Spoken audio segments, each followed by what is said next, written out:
Hey Victory Youth crew leaders, today we're going to be talking about something I'm super excited about and I hope you find it helpful. And it is how to get students talking and engaged in conversation.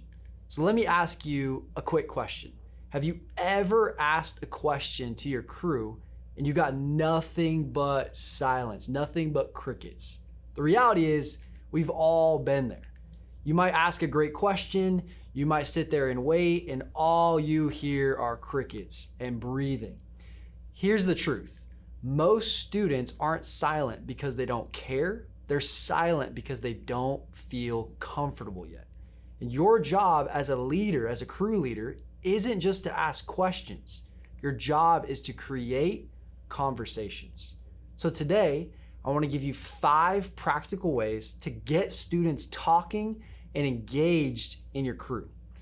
And these are the things that you can use this coming week at Crew Night. Starting off with number 1, connection before conversation. Students talk way more when they feel known and seen. If they don't feel connected to you, they will not risk opening up. So I want to encourage you, show up early. Ask them about real life things, not just church stuff, not just church lingo. Ask things like this. What was the best part of your week this week? What stressed you out about this week? What made you laugh this week? What was the highlight from this past week in your life? Here's a simple challenge for you as a crew leader.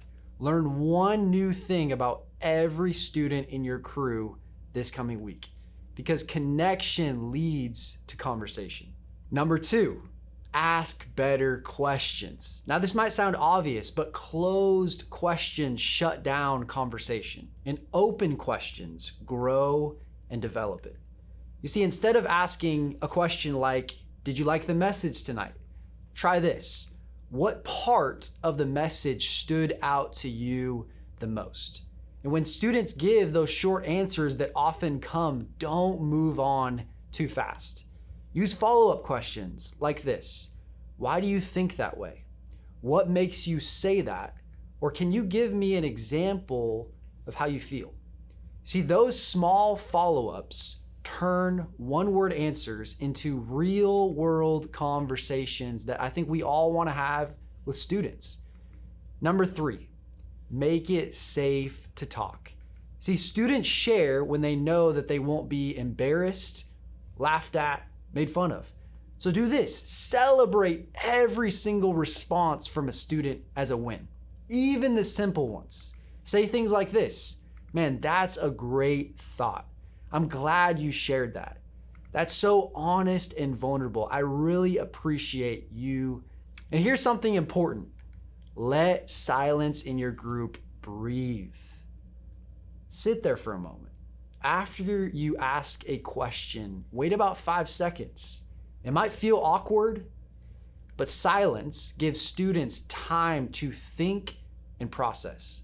And eventually, someone in your group will speak up. See, oftentimes our first response as small group leaders to the idea of silence is to move on super quickly, but pausing and welcoming silence is healthy for your group. And here's number 4, use the circle and not the spotlight. Some students in your group are gonna talk a lot, and some students might not ever talk. And your job as a crew leader is to balance the room, balance the conversation. So try going around your circle of students and say something like this. Let's all share one thought about this. And always give permission for students to pass if maybe they don't have anything to say. This allows the pressure for them to be low and allows for them to feel comfortable. Here's another great tool that you might not have tried before. Maybe break students into pairs within your crew. And if the group feels quiet, say something like this. Turn to the person next to you and answer this question. See, students almost always talk more when they're with their friends in a pair rather than in a big group.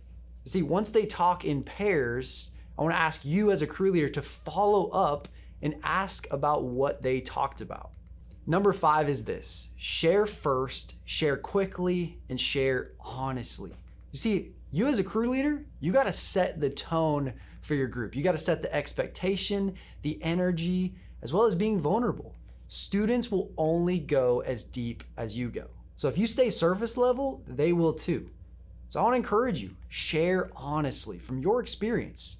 Not perfectly, not preachy, just be real and authentic and you. You don't have to be anyone else but you.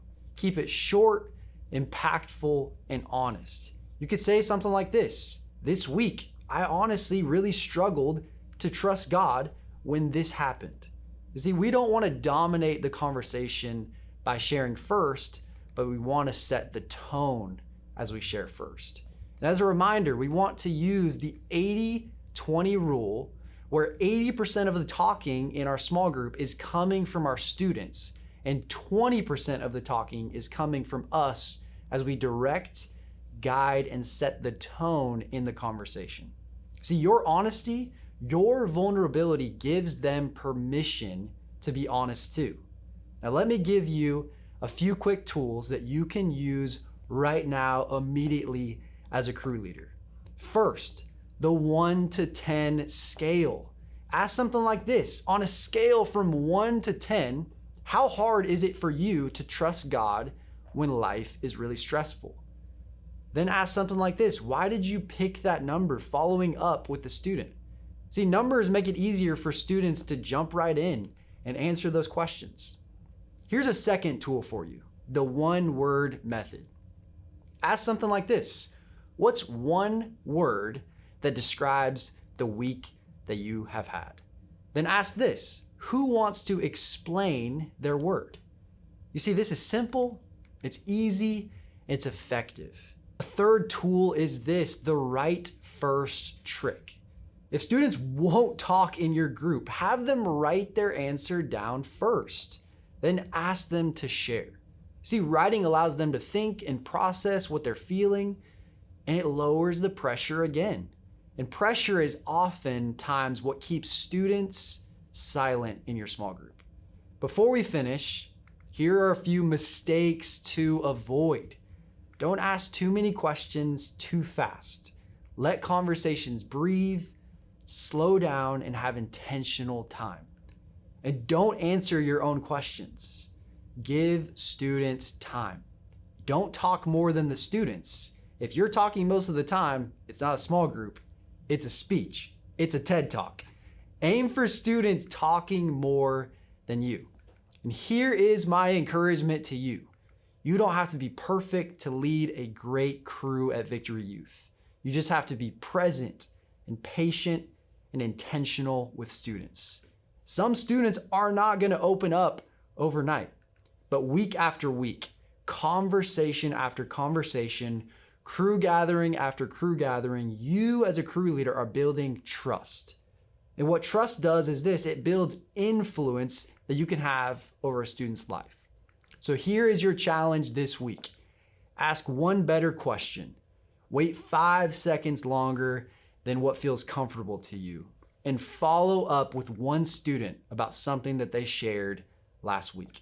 See, small changes that we can make as crew leaders create big conversations, and big conversations leads to life change and transformation.